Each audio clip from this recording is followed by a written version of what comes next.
Assalamualaikum warahmatullahi wabarakatuh.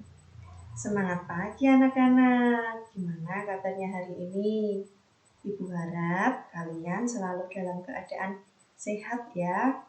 Walaupun pembelajaran kita kali ini masih daring, Ibu harap kalian tetap bersemangat ya dalam mengikuti pembelajaran kita. Nah, sekarang Ibu akan berbagi strategi belajar yang sesuai dengan gaya belajar kalian.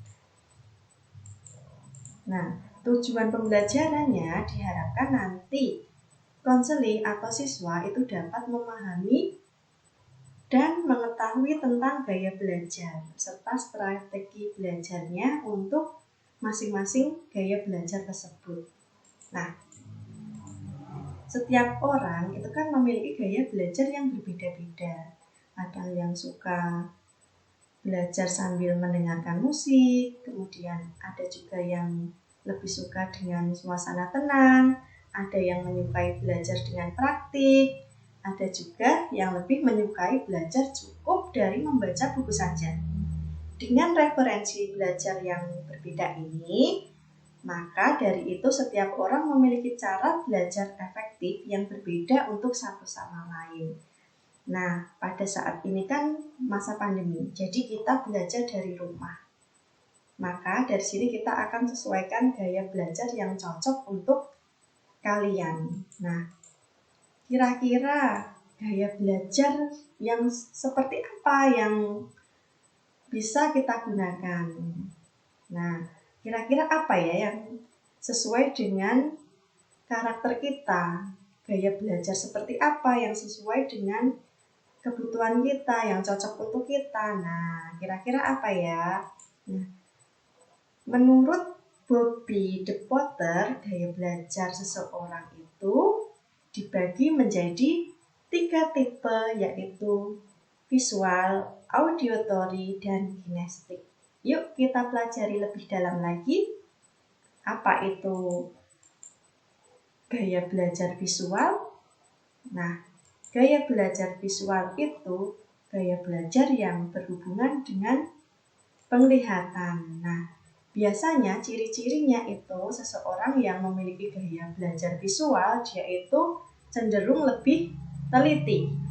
Nah, yang kedua, dia itu lebih mudah mengingat dari yang dilihat daripada yang didengar.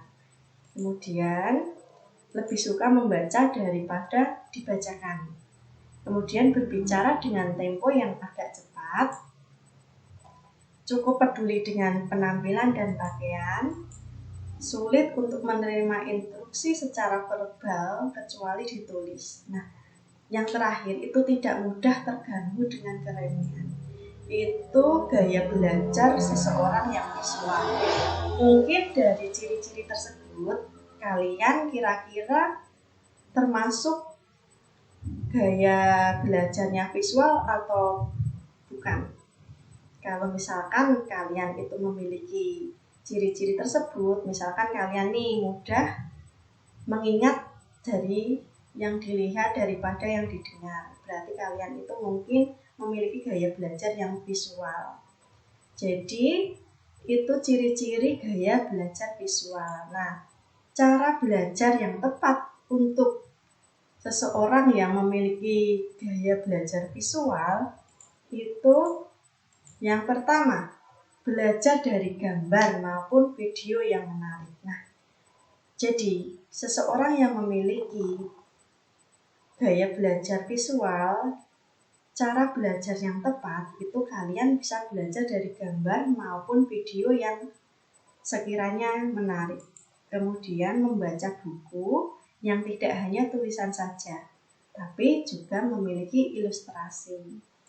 Nah, berikutnya, saat kalian belajar ya, bisa sambil melakukan doodling supaya lebih fokus ya. Jadi kalian saat melakukan belajar, kalian bisa mencoret-coret kertas kalian seperti itu. Nah, gunakan spidol warna-warni saat membuat catatan. Jadi kalian bisa menandai kira-kira mana yang sekiranya penting menurut kalian, atau mungkin kata-kata yang kalian rasa sulit atau buat catatan kecil dengan spidol berwarna-warni. Itu akan membuat kalian lebih cepat untuk mengingat suatu pembelajaran seperti itu. Nah, kemudian membuat mind mapping untuk memudahkan belajar. Nah, itu cara belajar yang tepat untuk seseorang yang memiliki tipe gaya belajar visual. Nah, berikutnya gaya belajar auditori. Nah, belajar auditori itu biasanya dia itu lebih cenderung suka mendengarkan, ya.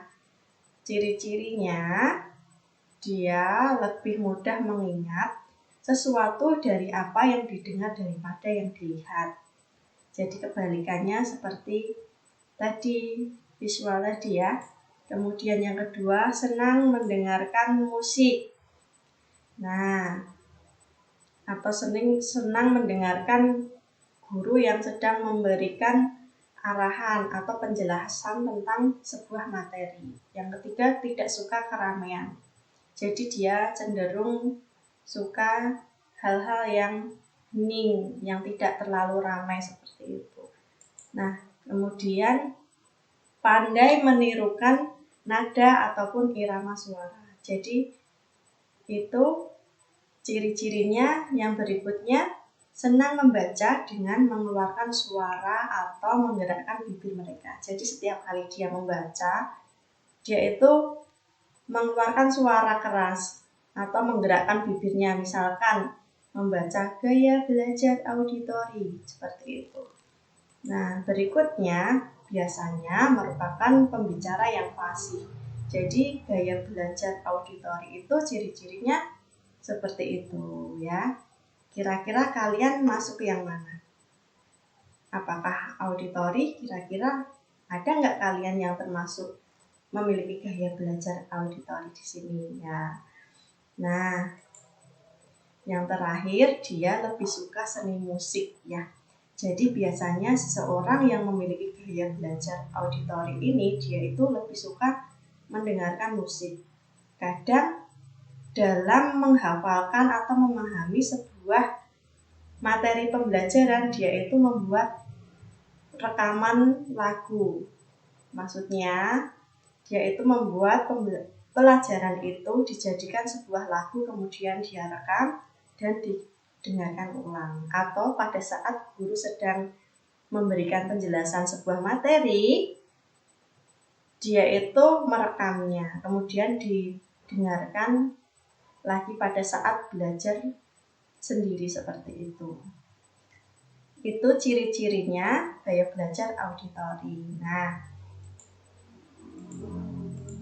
cara belajar yang tepat untuk auditori itu yang pertama, mendengarkan musik yang disukai. Nah, pada saat belajar, seseorang yang memiliki gaya belajar auditori, dia itu cara belajar yang tepat mungkin bisa mendengarkan musik yang disukainya. Seperti itu. Kemudian yang kedua, bisa merekam saat guru mengajar, lalu kemudian di hari kemudian didengarkan kembali. Itu ya. Berikutnya, apabila membaca buku, bisa sambil diucapkan dengan suara pelan untuk lebih mudah mengingat.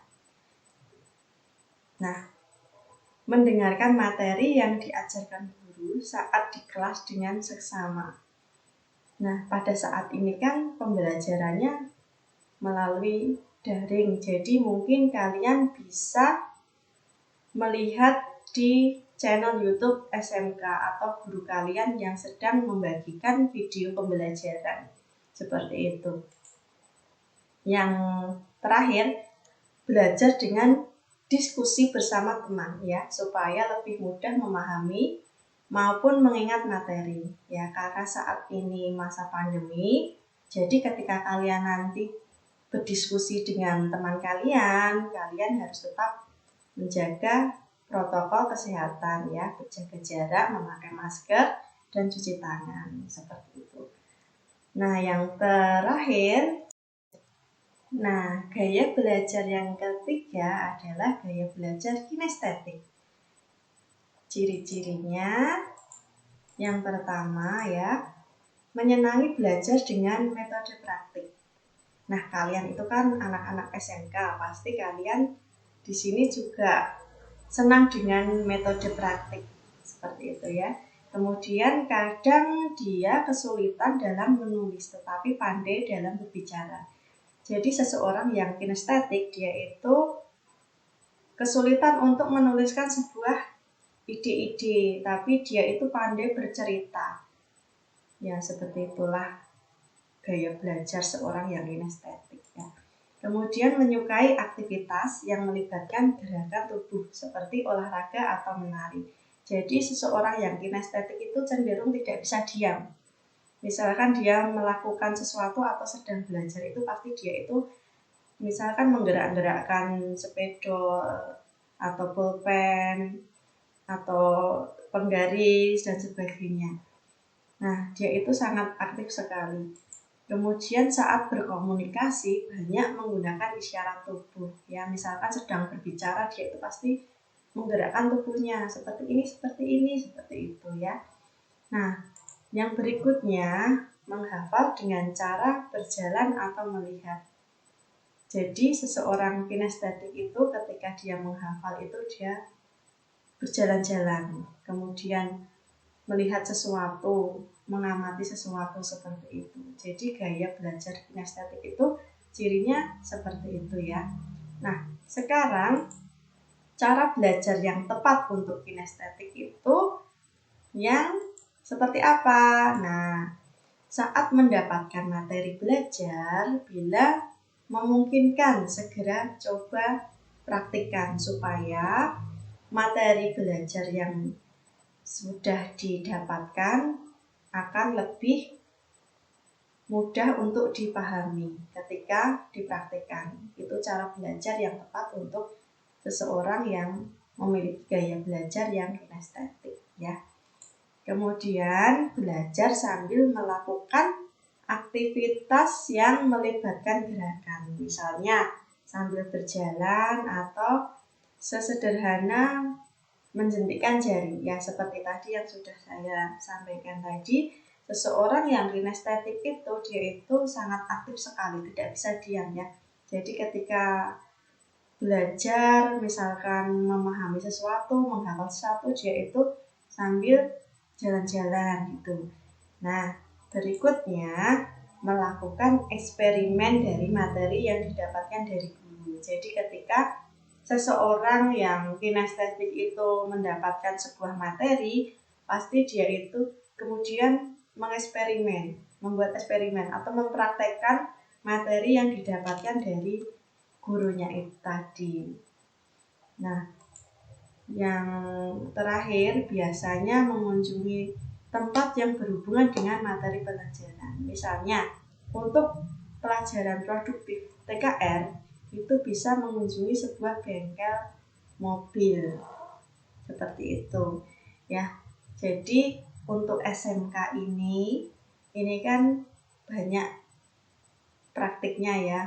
Walaupun sekarang ini pandemi, saya rasa tidak menghalangi kalian untuk mempraktekkan sebuah materi sudah diberikan oleh guru kalian ya. Jadi kalian ketika mendapatkan materi, silahkan nanti kalian praktekkan dengan mengunjungi tempat-tempat yang sekiranya sesuai dengan materi kalian. Misalnya nih, produktif TKR, mengunjungi bengkel. Nah, itu tadi perbedaan dari 3 gaya belajar menurut Bobby De Botter. Nah, bagaimana? Apakah kalian sudah bisa menentukan mana gaya belajar kalian? Nah, semoga dengan memahami gaya belajar yang tepat, kalian bisa belajar lebih efektif lagi ya. Saya harap setelah ini kalian bisa menemukan gaya belajar mana yang sesuai dengan diri kalian masing-masing, karena di antara kalian kan berbeda-beda ya. Oke, saya harap kalian tetap bersemangat dalam mengikuti pembelajaran daring ya. Saya rasa sudah cukup. Terima kasih. Tetap semangat, jaga kesehatan. Wassalamualaikum warahmatullahi wabarakatuh.